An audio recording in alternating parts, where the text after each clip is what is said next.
Hello everyone. तो students, आज physics में हम एक नए टॉपिक को शुरू करने जा रहे हैं, वो है प्रोजेक्टाइल मोशन। तो आपने पहले कई टाइप की मोशंस के बारे में पढ़ा है। Linear motion, circular motion, rotatory motion, है ना, ओसिलेटरी मोशन। तो फिर ये प्रोजेक्टाइल मोशन क्या है? तो मैं इसकी बिगिनिंग स्टूडेंट्स एक एग्जांपल से करता हूँ कि कभी भी आपने क्रिकेट खेला होगा, कभी भी आपने बास्केटबॉल खेली होगी, वॉलीबॉल खेली होगी, टेनिस खेली होगी, या बचपन में एक पत्थर के टुकड़े को उठाकर चलते पानी में फेंका होगा। इसका मतलब है आप अनजाने में कहीं ना कहीं प्रोजेक्टाइल मोशन पढ़ रहे थे। आपको ध्यान होगा कि अगर आपके सामने बास्केट है तो आप एक पर्टिकुलर पोजीशन पर खड़े होकर एक पर्टिकुलर एंगल से जब उसको ड्रॉप करते थे, थ्रो करते थे, तो वो बिल्कुल बास्केट के अंदर ही ड्रॉप हो जाती थी। This is the concept, that is projectile motion. So it is connected to our real life. So firstly we will define what is projectile motion. So projectile motion is a form of motion, is a motion of the form in which an object or a particle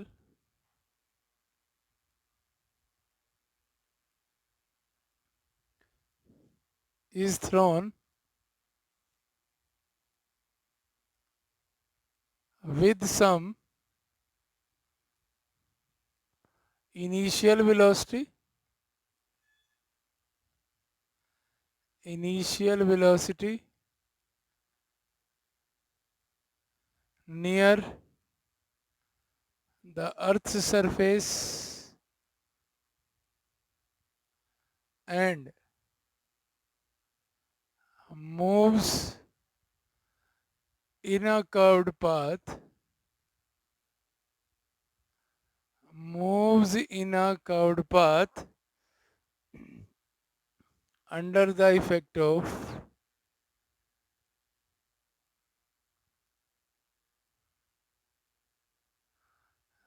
gravity alone. तो students, ये point most important है। क्या मतलब है इसका? आपने फेंका किसी भी पत्थर को, किसी भी बास्केट बॉल को, किसी भी टेनिस बॉल को थ्रो किया, हिट किया, तो वो एक पाथ डिस्क्राइब करते हुए जाने लगी। कैसा पाथ था? उस पाथ का नाम होगा the path followed by projectile is called the trajectory. उस पाथ को हम ट्रेजेक्ट्री बोलते हैं। ठीक है, तो जब भी हम ट्रेजेक्ट्री की बात करेंगे मतलब पाथ फॉलोड। क्या हो रहा है स्टूडेंट, ध्यान से देखिए। क्या जब उसको थ्रो किया गया, क्या इन बिटवीन आपने कोई भी मशीन लगाई, कोई भी फोर्स लगाई? नहीं। आपने सिर्फ उसको इनिशियली थ्रो कर दिया किसी वेलोसिटी से, और आप क्या देखते हैं कि वो अर्थ की ग्रेविटी के अलोंग फॉल कर जाता है किसी पर्टिकुलर डिस्टेंस पर जाके। प्रोजेक्टाइल हो गया। अब हमारे मन में एक क्वेश्चन अराइज होता है कि क्या उसकी स्पीड, जिसकी बात हम कर रहे हैं कि एक इनिशियल स्पीड से फेंका गया, क्या कम होगी? हम कहेंगे यस, क्योंकि रास्ते में एयर है, एयर के फ्रिक्शन से वो कम हो सकती है। तो स्टूडेंट्स, जब हम प्रोजेक्टाइल मोशन पढ़ रहे हैं तो हम कुछ एजम्पशंस करेंगे उसकी स्टडी से पहले। Assumptions before the study of projectile motion. क्या एजम्पशंस हैं ये?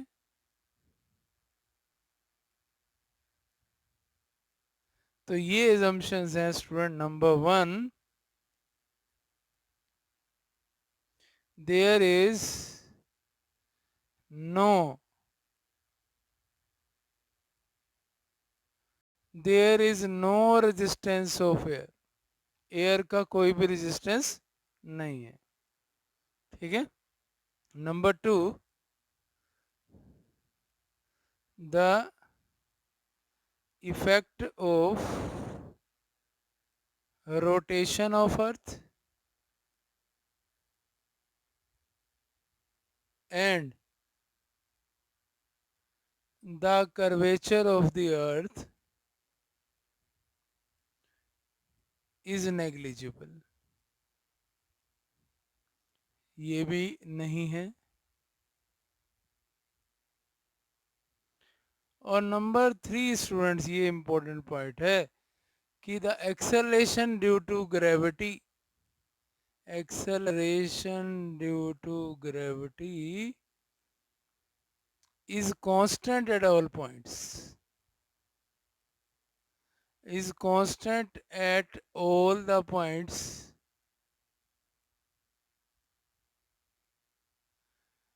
during the motion of projectile।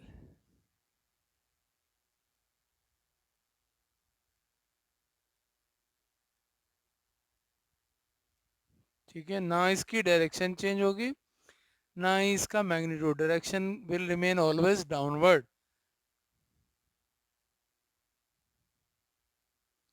तो ये एजम्पशंस करने के बाद हम प्रोजेक्टाइल मोशन पढ़ा करते हैं। ठीक है, तो हमें डेफिनेशन पता लग गई, क्या एजम्पशन से हम चल रहे हैं प्रोजेक्टाइल मोशन में, हमें वो भी पता लग गया। अब हम इसको मैथमेटिकल एनालाइज करना चाहते हैं कि जब हम किसी ऑब्जेक्ट को प्रोजेक्ट करेंगे तो किस तरह से एक प्लेन में एक्सिस के अलोंग कुछ चेंजेस आएंगे। So we are doing now mathematical analysis of projectile motion. तो स्टूडेंट, सबसे पहले हम कंसिडर करते हैं कि ये एक हॉरिजॉन्टल डायरेक्शन है जिसको हम नाम देंगे ओ एक्स, और ये एक वर्टिकल डायरेक्शन है, ये सब वाई एक्सिस। ओके, ये इनका मीटिंग पॉइंट है, इंटरसेक्टिंग पॉइंट है, they are at right angle to each other. ये सब बातें आप जानते हैं, इसलिए हम इसको मैथमेटिकल एनालिसिस कह रहे हैं। क्या होगा इसमें, तो स्टूडेंट्स सपोज कि मैं आपको एक एग्जांपल देता हूँ कि आपको सपोज इस ओरिजिन से किसी पॉइंट के बारे में बताना है। पॉइंट के बारे में आप कैसे बताएंगे, आप बोलेंगे वो एक्स और वाई है।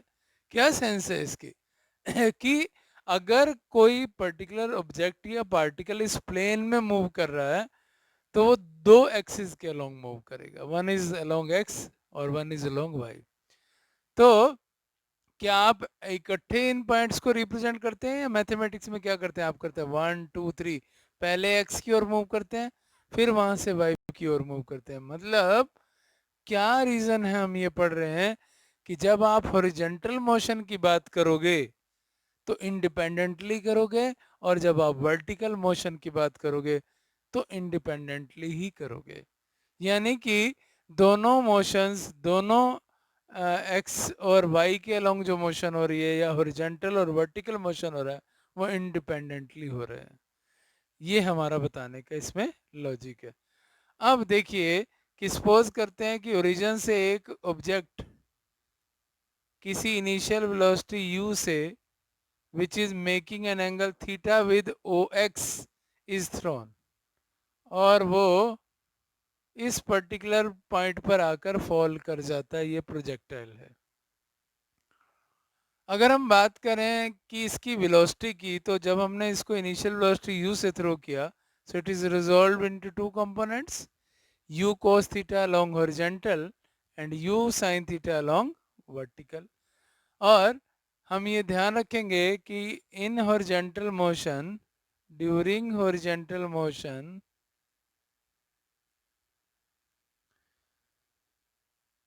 velocity remains constant, velocity remains constant। So if we say it is x direction, so velocity, initial velocity or along x will be, it is always u cos theta, and it will remain constant during the whole journey, during the whole flight of projectile. And if we talk about its acceleration, तो students अगर velocity में change नहीं आता तो horizontal motion के case में उसकी acceleration क्या हो जाएगी, जीरो।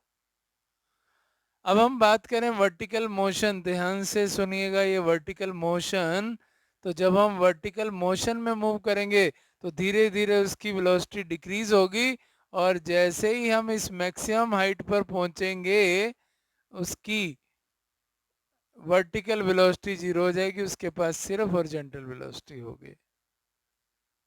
ठीक है, सो इसका मतलब क्या है कि वेलोसिटी पहले डिक्रीज हो रही है, जब मैक्सिमम हाइट पर पहुंचेगी डिक्रीज जीरो हो जाएगी, और धीरे धीरे उसके बाद इंक्रीज करेगी। सो इसकी वेलोसिटी जो है किस वेलोसिटी से थ्रो किया गया, वर्टिकली u साइन थीटा से। ठीक है, वर्टिकल डायरेक्शन में वेलोसिटी कितनी हो गई, u sine theta. So what about it's acceleration, तो वो हमेशा क्या रहेगी, g माइनस, क्यों, क्योंकि g हमेशा एक ही डायरेक्शन में एक्ट करेगा, डाउनवर्ड डायरेक्शन में। वो हमेशा कोशिश करेगा कि प्रोजेक्टाइल वापस अर्थ की ओर आ जाए, तो इसलिए उसकी डायरेक्शन हमेशा डाउनवर्ड रहेगी। तो सपोज करते हैं हम किसी पर्टिकुलर पॉइंट पर, इस पर्टिकुलर पॉइंट पर इसकी वेलोसिटी है ये v, और ये इसकी हॉरिजॉन्टल वेलोसिटी, और यहाँ इसकी वर्टिकल वेलोसिटी। तो वर्टिकल वेलोसिटी कितनी होगी, V Y is equal to U Y minus G T by first equation of motion. तो ये बातें आपको ध्यान रखनी, यही मैथमेटिकल एनालिसिस है कि हम कहाँ पर ज़ीरो वैल्यू लेने वाले हैं, कहाँ पर मैक्सिमम लेने वाले हैं, कहाँ पर डिक्रीज होगा, कहाँ पर इंक्रीज होगा, एक्सेलरेशन ज़ीरो होगी, मैथमेटिकल एनालिसिस है। एक्सेलरेशन माइनस जी की इक्वल होगी क्योंकि it is always acting downward. तो स्टूडेंट सबसे पहले हम क्या करने जा रहे हैं, हम इसमें इस कॉन्सेप्ट में सबसे पहले equation of path of projectile करने जा रहे हैं कि ये जो ट्रेजेक्ट्री बनी है ये कैसी है। Equation of path of a projectile, okay.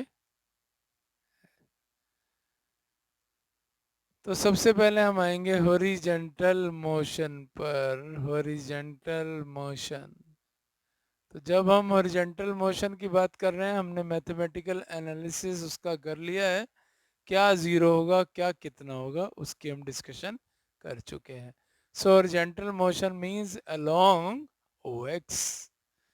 So, by our equation of motion, if you want to find what is the distance or what is the displacement, you have to use second equation of motion, third equation of motion.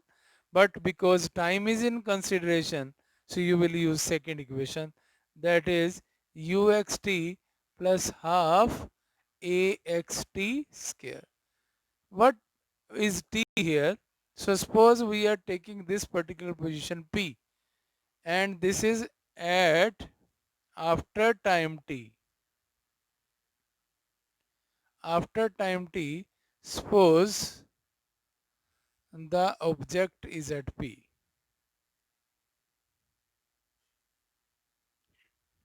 ठीक है, तो जब object P पर है तो उसका कोई path तो डिस्क्राइब हो चुका है, हम उसी पाथ को फाइंड कर लेंगे।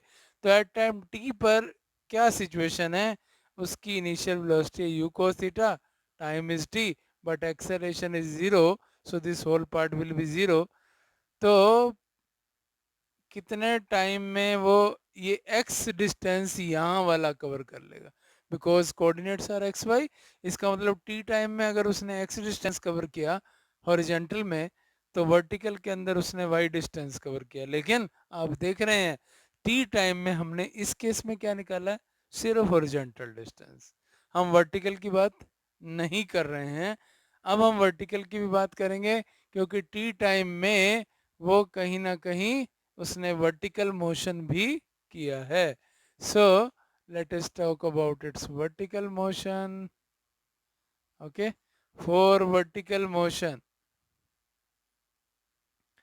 For vertical motion, again it is y equal to uyt minus half gt square, because ay is minus g, and it is u sine theta uy into t minus half gt square. So put the value of t x by u cos theta here. This is u cos theta, sorry, x by u cos theta minus half g x by u cos theta square. So this becomes cancellation, x tan theta minus half g x square u square cos square theta. So what do you find? आपके पास जो equation बनी है that is quadratic equation, और quadratic equation का graph आपका कैसा आता है? पैराबोला। इसका मतलब आपकी इक्वेशन तो बन गई ये X tan theta minus half G X square U square cos square theta. Here you can see now कि आपका u कांस्टेंट है, कोस थीटा कांस्टेंट है, g कांस्टेंट है, तो इन सारों की जगह हम कांस्टेंट लिख सकते हैं।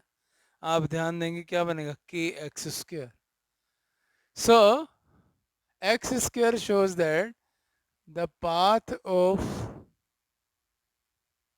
projectile is parabolic.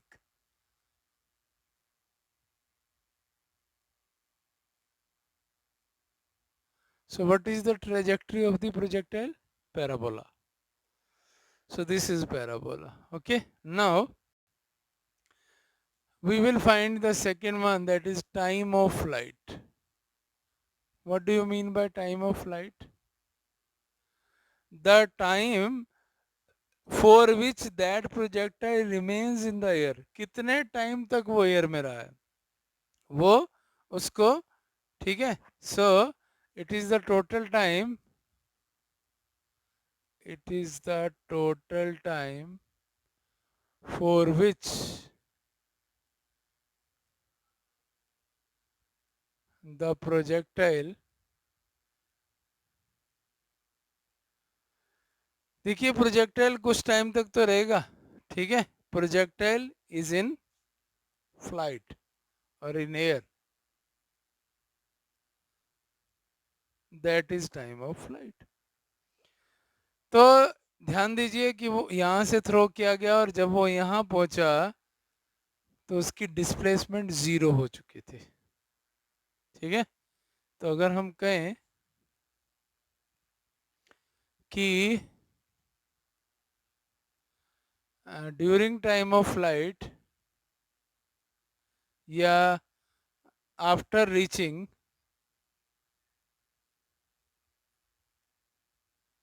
x, its displacement is 0.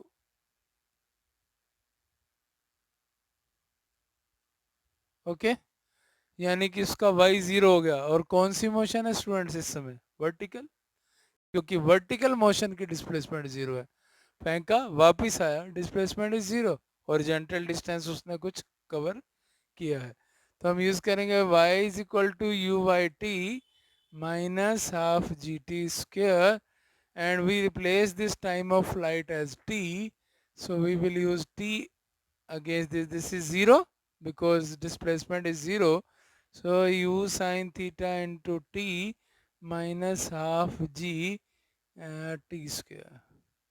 So this become minus u sine theta g or t minus half g t square, minus cancelled out, 1t cancel out, so t will be 2u sine theta upon g. So this is time of flight for the projectile. ये कितने समय तक air में रहेगा आप यहाँ से value calculate कर सकते हैं। अगर आपको एंगल मालूम है, अगर आपको इनिशियल वेलोसिटी मालूम है, ग्रेविटी की वैल्यू गिवन है, एक्सेलरेशन ड्यू टू ग्रेविटी, तो आप टाइम ऑफ फ्लाइट को कैलकुलेट कर सकते हैं।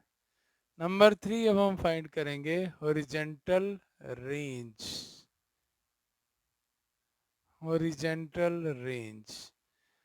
Horizontal range means distance OX, तो कौन सी मोशन की बात करें? Along OX x is equal to UXT plus half AXT square.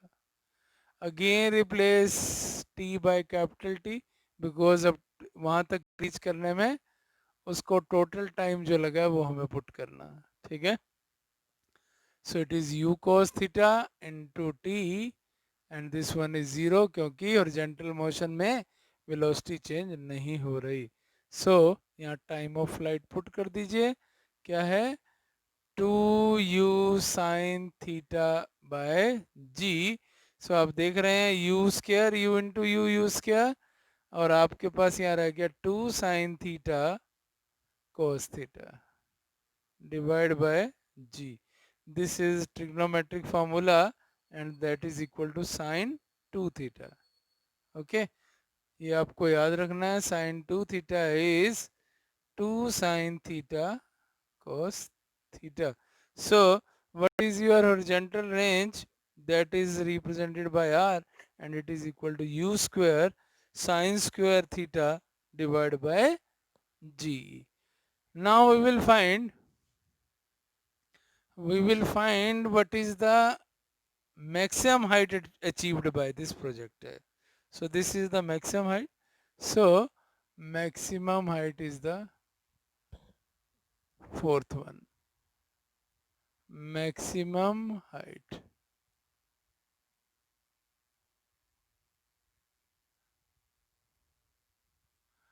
What is the maximum height now?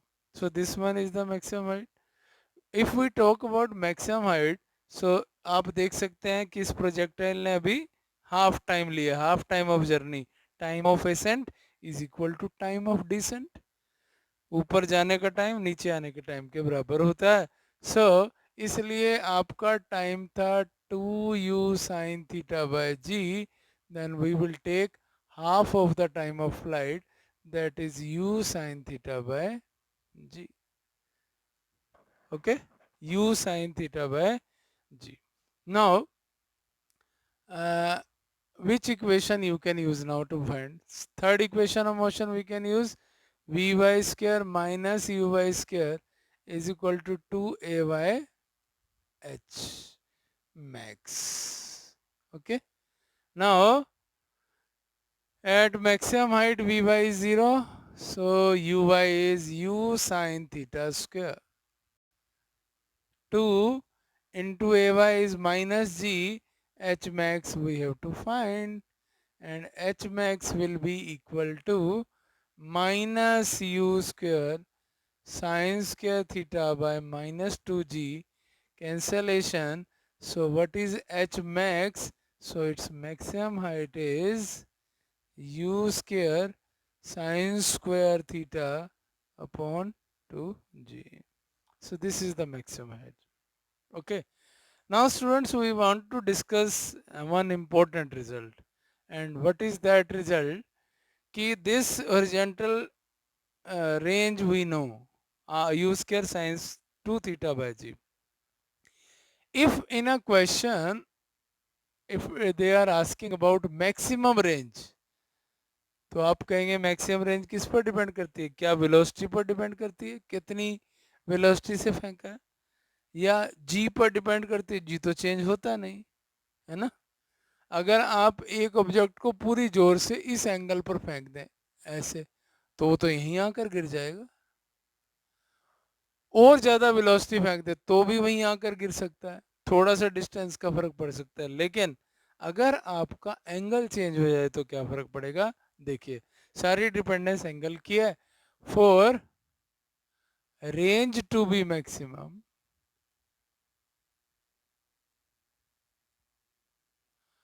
this one is horizontal range.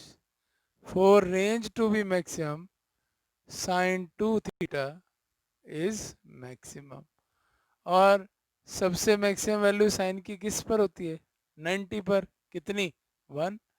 And maximum value of sine theta is 1. So इसका मतलब sin 90 gives us 1. So here you can see sin 2 theta is equal to sin 90. So 2 theta is equal to 90. So theta will be 45 degree. यानी कि जब आप 45 degree के angle पर एक projectile को थ्रो करोगे तो then what you will find? This will become 1 because 2 into 45 90, and it is the maximum horizontal range, that is u square by g. Okay, so this is about time of flight, horizontal range, maximum height of a projectile. Now students, we want to do one or two numericals based on this. Okay, so I will write and we will do it because numericals based on this concept are very important. और हमें वो numerical जब तक हम values put करना नहीं सीखेंगे, उसकी स्टेटमेंट से हम ये नहीं जानेंगे कि हमें किस इक्वेशन का यूज़ करके इसको फाइंड करना, हम नहीं कर सकते. So here is the first question, and that first question is, a saucer player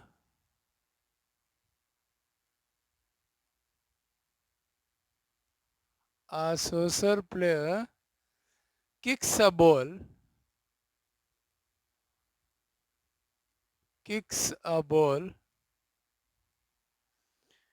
at an angle of 30 degree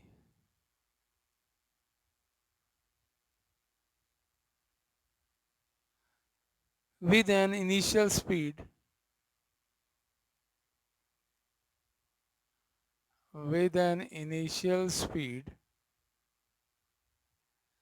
of 20 meter per second. Okay,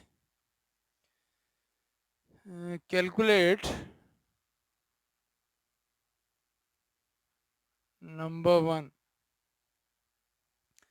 time, the time at which the ball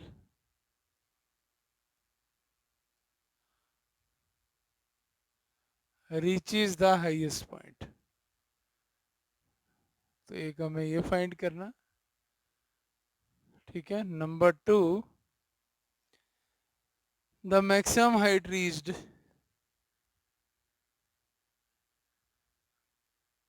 and the maximum height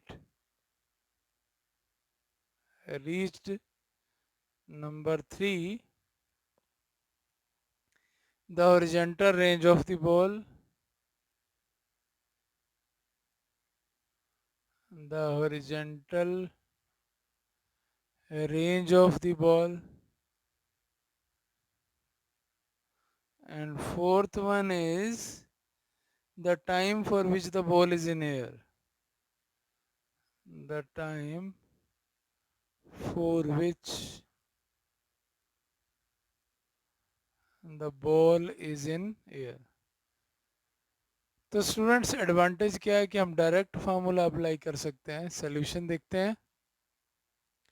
पहला है कि वो कहता है कि ball travels कर रही है इनिशियल स्पीड 20 मीटर पर सेकंड से eight an angle 30 degree.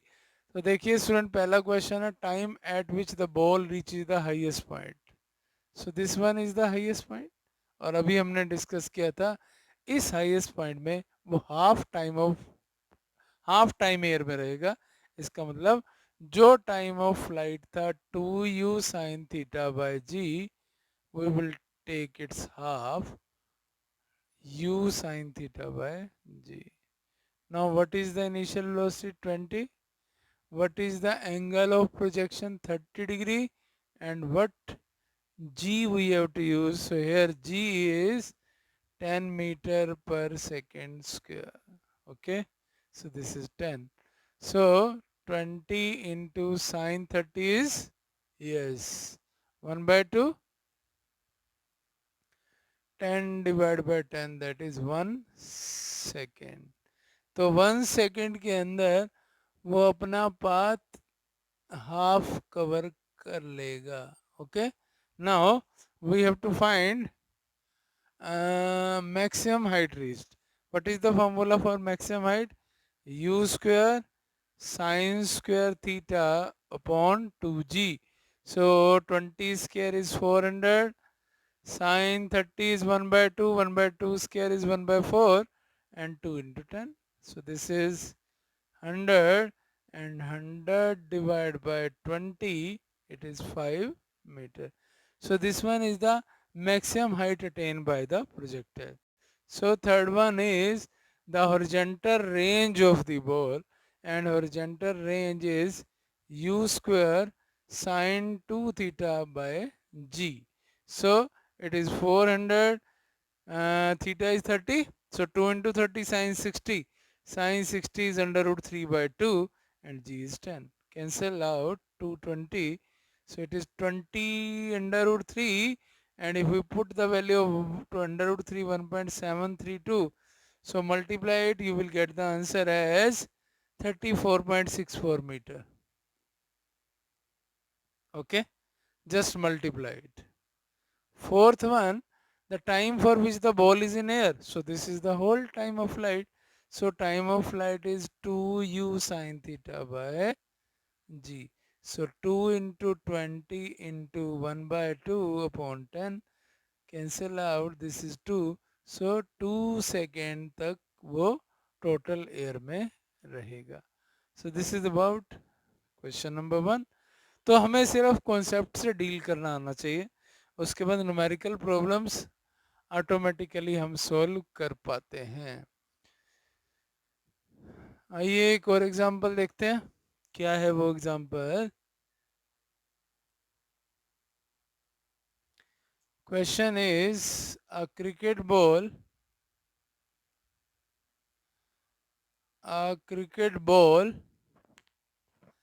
is thrown at a speed of 28 meter per second in a direction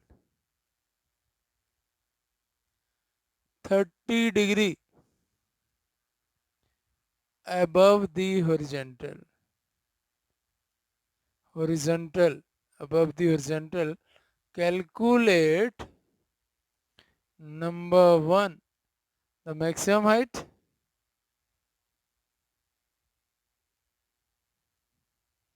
and number 2,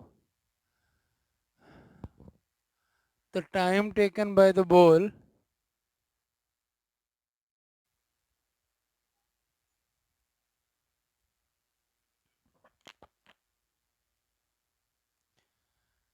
to return to the same level. Same level पर पहुंचने में वो कितना टाइम लेगा, and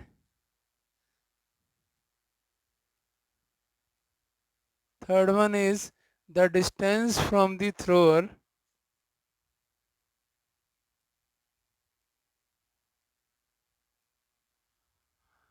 देख सकते हैं सिर्फ लैंग्वेज चेंज हो रही है, चीजें हमें वही फाइंड करनी है. Distance from the thrower, distance from the thrower to the point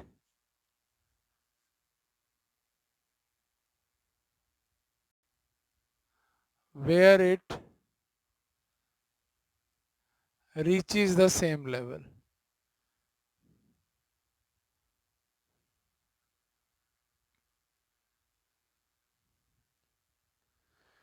तो आप देख सकते हैं क्या पूछा. मैक्सिमम हाइट, हमें वेलोसिटी भी दे रखी है और एंगल भी दे रखा है. तो हमारे पास मैक्सिमम हाइट का फॉर्मूला क्या था? H max you square sine square theta upon 2g. डाल दीजिए 28 square sine 30 1 by 2, so 1 by 4, and 2 into 10. So it is 484 into 1 by 4 by 20 So 121 by 20, it is 6 point something.